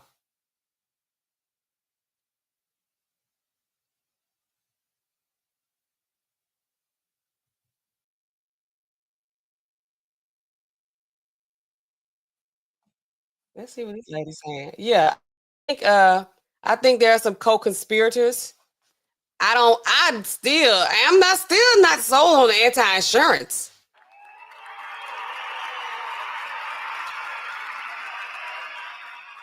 Who can make sense with crazy? This is true.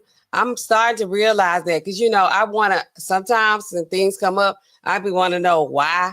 And it's like, you're never going to know. They're going to know. You're never going to know why. And it doesn't matter. You just have to accept it, So it's like, right. So this makes sense right here. Who can make sense with crazy? Nobody. And we really shouldn't even try.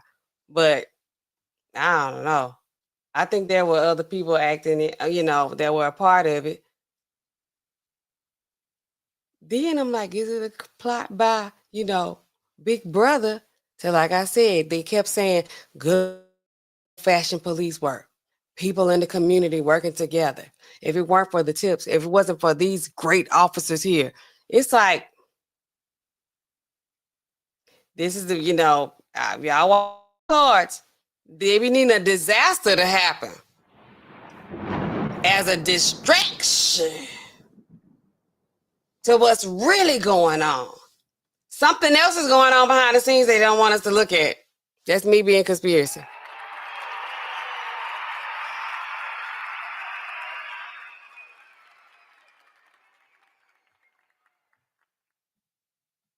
Healthcare. I am not going to talk about what happened to their CEO yesterday because I can't be honest about how I feel about it. And if I can't be honest, then I'm just not going to talk about it. But I'm going to give you some facts about it because I work with insurance and people should know. People should know these things.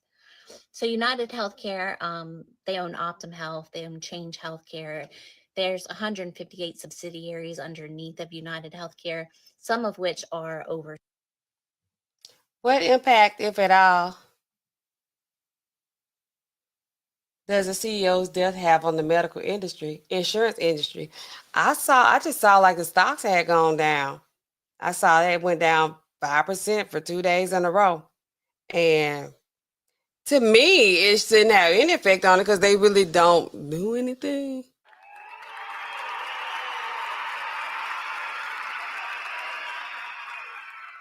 It's the people that's in like the whatever these departments are, the figurehead, the stockholders, the major stockholders, and whoever these board members are. But they still not even the ones that's coming up with the pricing or the criteria to deny or approve. They probably like, they looking at the data like the percentage rate is too high of approvals. We need more denials to, generate more money. Because if we keep paying for this, but it's like, okay, if a person paying in, $100-some a month, or every 2 weeks for insurance, then that's going to bring us this. It's all about profits. But as to the public, a CEO dying, getting killed is like, oh, we in panic mode.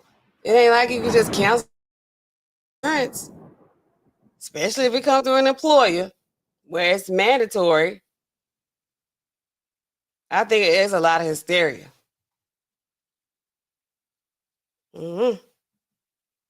You find it hard to believe. They do.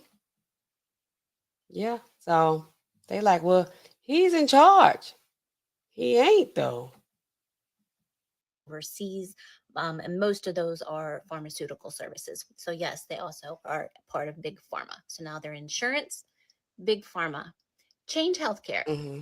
If you don't know what that is the service that processes the claims from the provider to the insurance company so the provider can get the pittance of money that the insurance company is going to pay them for their services. And then we got to get paid too, you know. We do so many prescriptions. My store is like a tier 4 store. So we do about 500 to 600 prescriptions per day. If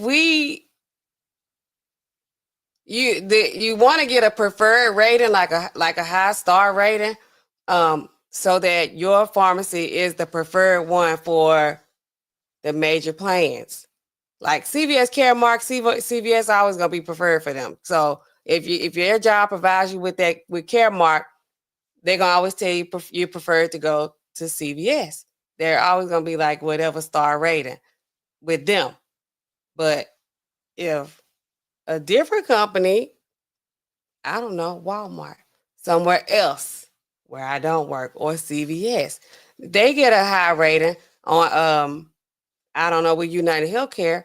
That means all the UnitedHealthcare people start going to that pharmacy and they get the better pricing, and they get the 90 days for the price of 60 days.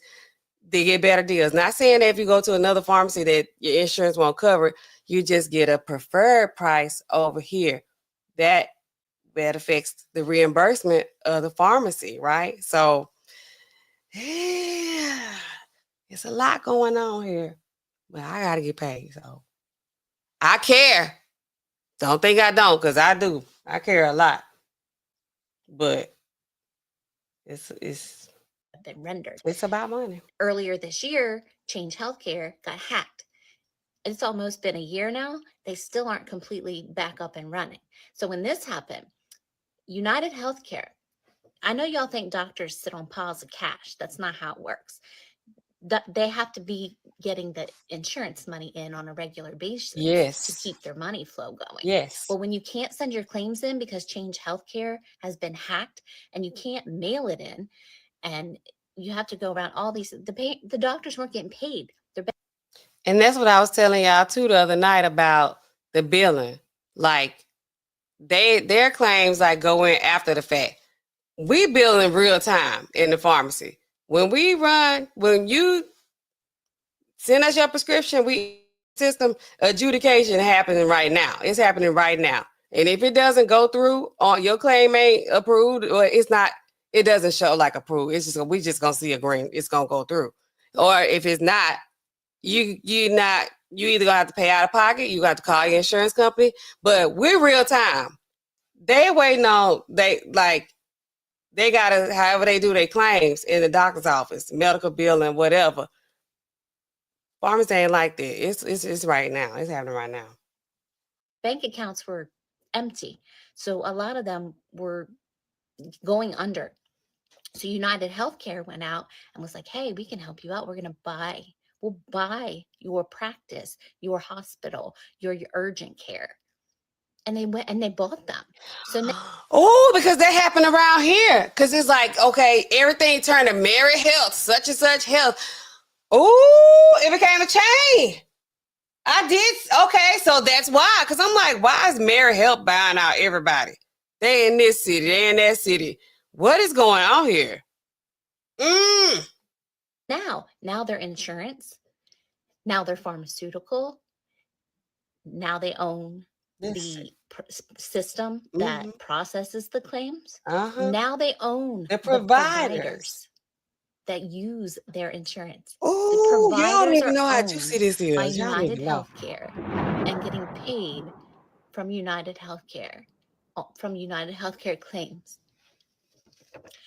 You know they're already in trouble with the DOJ already because of all. She got 1.7 million views on this. this is not a monopoly. I don't know. Because what it's it is. real. So in 2023, their total revenue was $371.6 billion, 14.6% increase from 2022. Damn. And 22.4 billion in profit in 2023. They paid out 281.4 billion in claims in 2023. But let me tell you this. UnitedHealthcare is the main insurance Yes. for Medicare, Yep. Medicaid, Yep. and Obamacare plans. That is the main, is 29%. And employee Enrollment provider. is UnitedHealthcare under those three things. Those are all government-run healthcare systems. And UnitedHealthcare is the main insurer for all of them.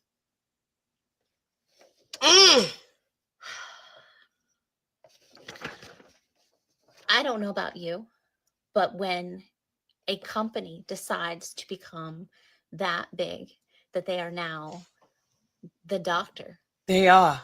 they're the provider, Yes. they're the Pharmacy. insurance company, they're the pharmaceutical Yes. company, they're the company that processes their own claims.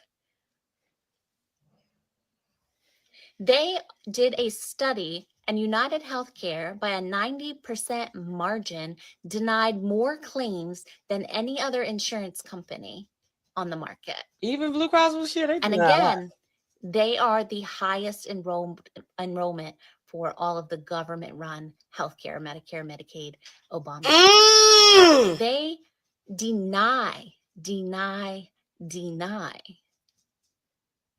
and then people die.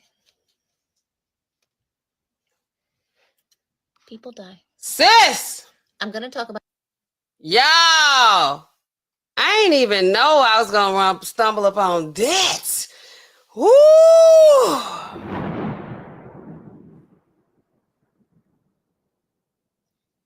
That's it right there. She broke it down. She broke it down.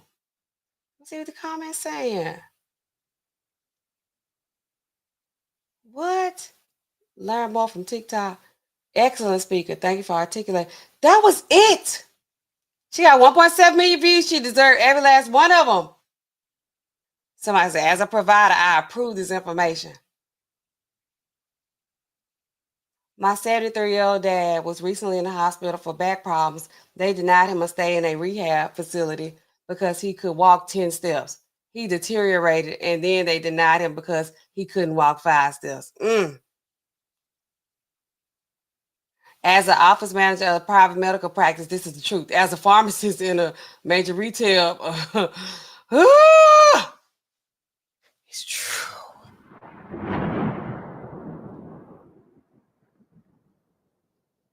Did you see what Anthem? We're going to implement a policy limited anesthesia. Okay, we talked about that. Social worker was wondering when someone was going to make the connection. That she did it. I kind of want to hear it again. This is word I was thinking of, monopoly. Okay. My psychiatrist had stopped accepting insurance. When he did, a 15-minute appointment cost me $90 every month with insurance. Now he charges me $70, and I only need to see him every 6 months.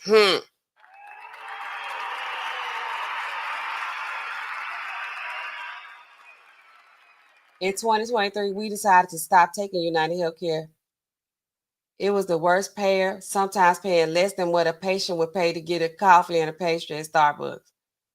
I work for a healthcare company on the biz side, and this was an excellent. It really was. I'm going to play it again. Thank you for explaining this. My doctor took loans out to pay us. No payment for 10 months. Oh, Lord. Explains why my provider was billing UnitedHealthcare as out of network when it was in network. Y'all. Hey, Glamour Girl. Crazy. Yes. That's the most diabolical plan I've heard today. I'm going to play it again. This is crazy. What am I reading? I was reading some of the comments on TikTok. I'm going to play this again because this is it. Can I play it again? About UnitedHealthcare, I am not going to talk about what happened to their CEO yesterday because I can't be honest about how I feel about it. And if I can't be honest, then I'm just not going to talk about it. But I'm going to give you some facts about it because I work with insurance and people should know. People should know these things. So UnitedHealthcare, they own Optum Health, they own Change Healthcare. There's 158 subsidiaries underneath of UnitedHealthcare, some of which are overseas, and most of those are pharmaceutical services. So yes, they also are part of Big Pharma. So now they're insurance, Big Pharma. Change Healthcare. If you don't know what that is the service that processes the claims from the provider to the insurance company so the provider can get the pittance of money that the insurance company is going to pay them for their services that have been rendered. Earlier this year, Change Healthcare got hacked. It's almost been a year now. They still aren't completely back up and running. So when this happened, United Healthcare, I know y'all think doctors sit on piles of cash. That's not how it works. They have to be getting the insurance money in on a regular basis to keep their money flow going. Well, when you can't send your claims in because Change Healthcare has been hacked and you can't mail it in, and you have to go around all these, the doctors weren't getting paid. Their bank accounts were empty. So a lot of them were going under. So United Healthcare went out and was like, hey, we can help you out. We'll buy your practice, your hospital, your urgent care. And they went and they bought them. So now they're insurance. Now they're pharmaceutical. Now they own the system that processes the claims. Now they own the providers that use their insurance. The providers are owned by United Healthcare and getting paid from United Healthcare claims.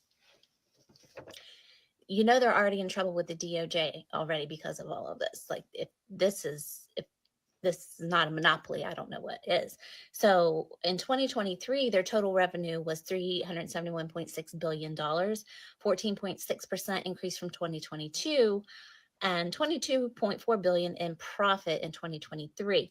They paid out $281.4 billion in claims in 2023. But let me tell you this, United Healthcare is the main insurance for Medicare, Medicaid, and Obamacare plans.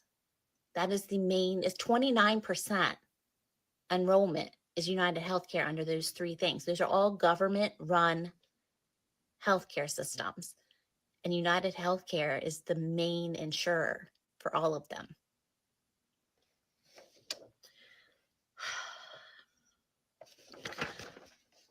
I don't know about you, but when a company decides to become that big, that they are now the doctor, they're the provider, they're the insurance company, they're the pharmaceutical company, they're the company that processes their own claims. They did a study, and United Healthcare, by a 90% margin, denied more claims than any other insurance company on the market. And again, they are the highest enrollment for all of the government-run healthcare, Medicare, Medicaid, Obamacare. They deny, and then people die. Well, y'all don't want to come up. Y'all don't ask no questions. We in on a low note. Oh, Lord have mercy. I'm feeling disappointed to some people when I get out here. That's so crazy. That's crazy. That was it, y'all. If y'all want to know, what could cause a lot of anti-insurance sentiments. It's the word of the day. Yeah. This could be it. This guy wasn't giving that though. Not that I know of until we hear more about his story. They still doing investigations. I might do a part 3. Depends on what they come up with. If they gonna tell us like it's okay, he had like somebody that he lost due to this, or he was working for them. He saw what was going on the inside. He's a whistleblower. If they come out with something like that, I'll be back on it. But right now, it's still a question mark for me. I'm not completely sold on, like, it's just him.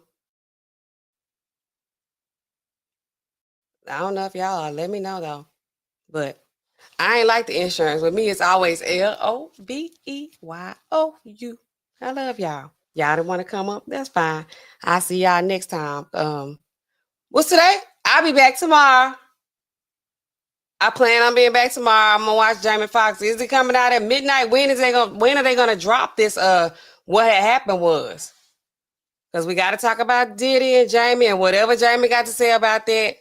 So I'm gonna probably see y'all tomorrow evening, depending on what they saying about this. So y'all click the like button while you're here.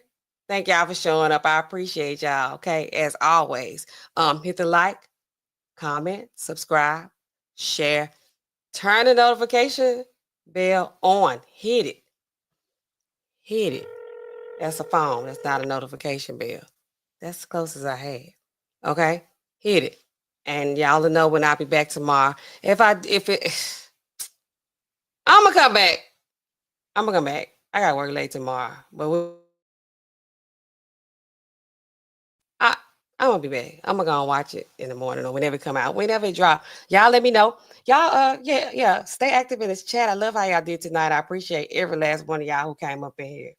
And until next time, what do I always say? These prescriptions, they keep piling up. These phones, they never stop ringing. I'm gonna see y'all in the next video, okay? Good night.